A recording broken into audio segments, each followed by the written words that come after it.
Salut à tous, après plusieurs mois d'utilisation, je vais enfin vous donner mon avis sur cet accessoire d'Insta360 qui est la perche à selfie rabattable 2 en 1 qui fonctionne avec toutes les caméras 360 de la marque.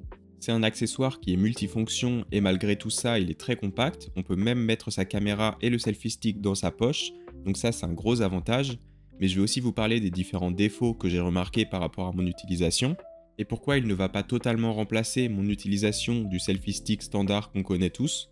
Le gros point fort de cet accessoire, évidemment, ça va être son côté compact, alors qu'il remplace l'utilité de plusieurs accessoires en même temps, parce que c'est un selfie stick qui combine aussi un trépied et une télécommande, donc ça va être 3 accessoires combinés en un et qui rentrent dans la poche.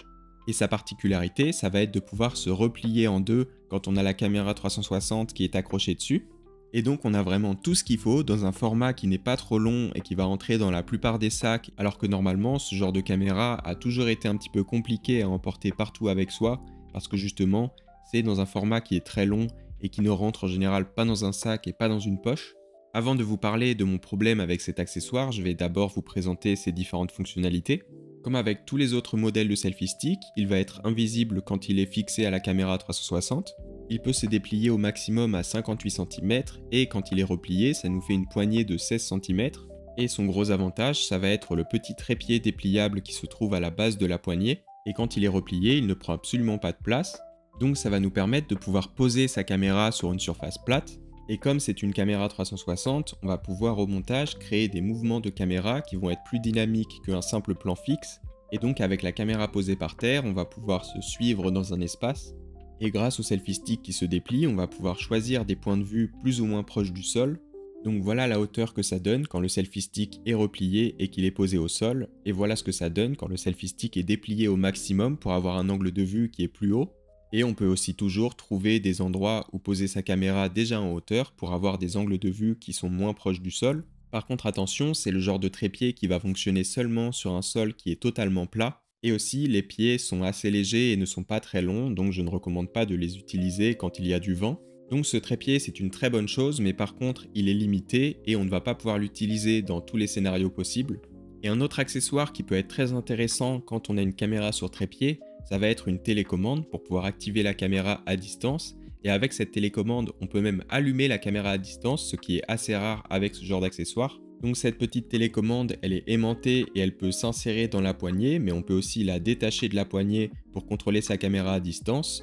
Comme vous pouvez le voir, elle est assez basique, il n'y a qu'un seul bouton qui est un déclencheur et une petite prise USB-C pour la recharger, et elle se connecte donc à la caméra par Bluetooth.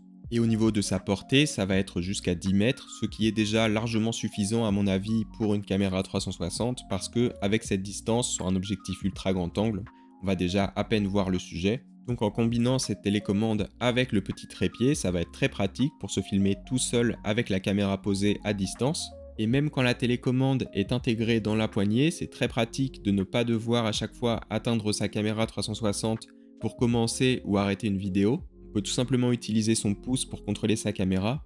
Ce que j'aurais aimé, c'est avoir un petit support magnétique qui permet de tenir la télécommande quand elle est décrochée de la poignée, parce que là ça reste un objet qui est très facile à perdre.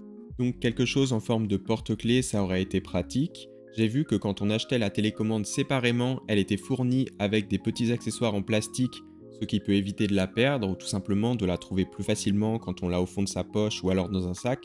Donc voilà pour les particularités de cet accessoire et ce qui le rend très pratique. Et maintenant, je vais vous parler de mon problème principal avec cette perche. Car si cet accessoire est aussi compact, c'est aussi parce que le selfie stick est bien moins long que ce qu'on a l'habitude d'avoir avec ce genre de caméra. Donc je vais vous montrer la différence d'angle de vue qu'on obtient avec cette perche comparée avec le selfie stick plus standard.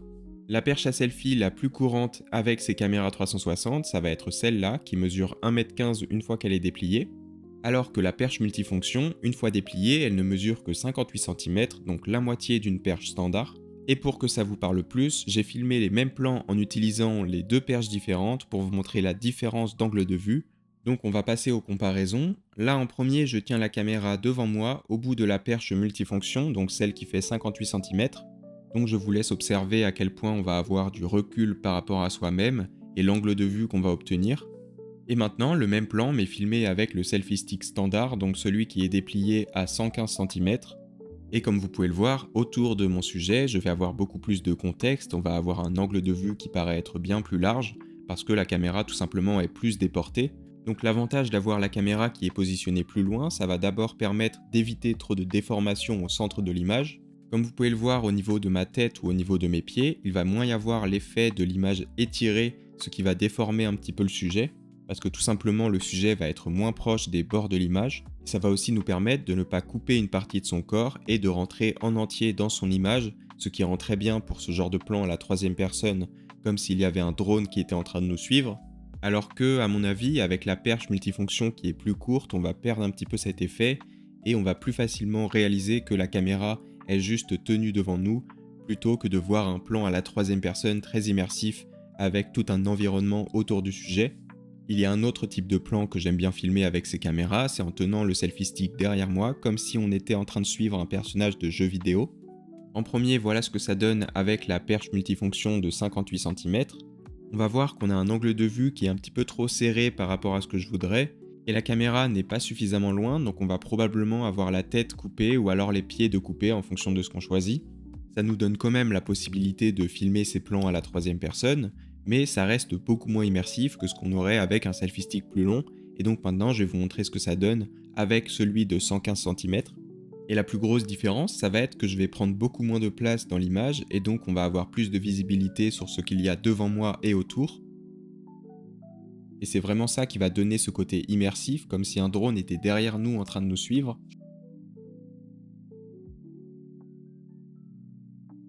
Et maintenant, je vais vous montrer un autre plan où je trouve que la différence d'angle de vue est flagrante. Donc en premier, avec la perche la plus courte, en m'accoudant sur la barrière de ce pont.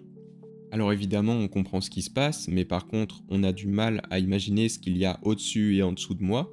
Donc pour moi, c'est un angle de vue qui est un petit peu trop serré et qui enlève de l'intérêt à ce type de plan. Et maintenant, je vais vous montrer ce que ça donne avec le selfie stick de 115 cm. Et vous pouvez voir qu'on aperçoit la rivière en dessous, donc on comprend beaucoup mieux ce qui se passe, on voit le pont en entier. Et avec une caméra 360, c'est plus ce genre d'image-là que j'aime bien filmer. Je trouve que quand on a un selfie stick qui est plus court, ça fait perdre de l'intérêt à ce type de caméra, et on se retrouve avec des plans qu'on aurait presque pu filmer avec une caméra d'action plus classique. Donc on perd ce côté de caméra déportée, comme si on avait un point de vue extérieur. Et plus on va avoir un selfie stick qui est long, plus ça va nous permettre d'éviter d'ajouter trop de déformation d'objectifs pour pouvoir faire rentrer tout ce qu'on a envie de voir dans notre scène. Donc comme vous pouvez le voir, j'apparais moins déformé, je suis moins étiré au niveau de la tête ou au niveau des jambes, parce que je suis plus au centre, là où il y a le moins de déformation d'objectifs.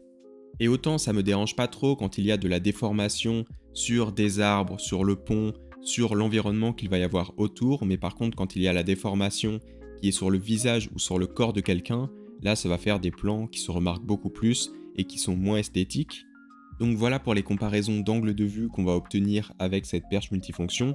Et comme vous l'avez compris, pour filmer des plans à la troisième personne immersifs comme j'aime bien faire avec ce genre de caméra, il va être un petit peu court pour cette utilisation-là. Et c'est pour cette raison que je continue d'utiliser mon autre perche à selfie, même si elle est plus encombrante. Donc pour vous donner ma conclusion sur cet accessoire, pour moi il est assez bien pensé, parce qu'effectivement il est très compact par rapport à tous les autres accessoires qu'on peut trouver pour ce genre de caméra. Il est assez qualitatif, il a une bonne prise en main et il est très polyvalent grâce à sa télécommande, son trépied. Donc c'est vraiment un accessoire tout en un qui fait gagner beaucoup de place. Mais pour moi le seul vrai point négatif ça va être le selfie stick qui est trop court par rapport à certains types de plans que j'aime bien filmer. Évidemment ça c'est ma conclusion personnelle. Peut-être que vous allez avoir des utilisations différentes de vos caméras et que ça sera moins un problème pour vous. En tout cas, je vais vous mettre dans la description un lien vers cet accessoire si jamais vous voulez en savoir plus. Et il y aura aussi un lien vers la caméra 360 que j'ai utilisée dans cette vidéo, la X5. Comme d'habitude, je vous laisse vous faire votre propre conclusion sur cet accessoire par rapport à ce que je vous ai dit et ce que je vous ai montré. Si la vidéo vous a été utile, n'hésitez pas à laisser un like ou un commentaire, ça aide vraiment à soutenir la chaîne. Et on se retrouve bientôt pour une prochaine vidéo, je suis déjà en train de tester un nouvel accessoire que vous allez voir prochainement. Donc je vous dis ciao!